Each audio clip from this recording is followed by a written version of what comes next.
It's demonstration of project bike won't start until rider wear the helmet. As you see, there is a transmitter in helmet and a receiver is in bike. Until rider doesn't want wear the helmet, rider can't start the bike. And you can see this practically.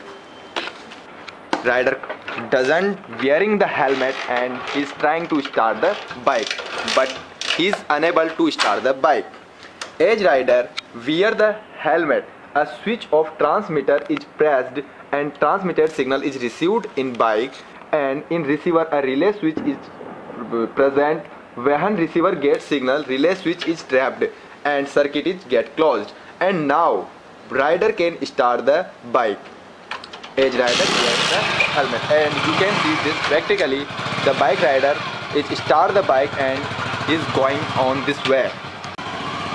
As rider coming wearing the helmet on the bike, and he stopped, and as soon as he open his helmet, the bike get stop.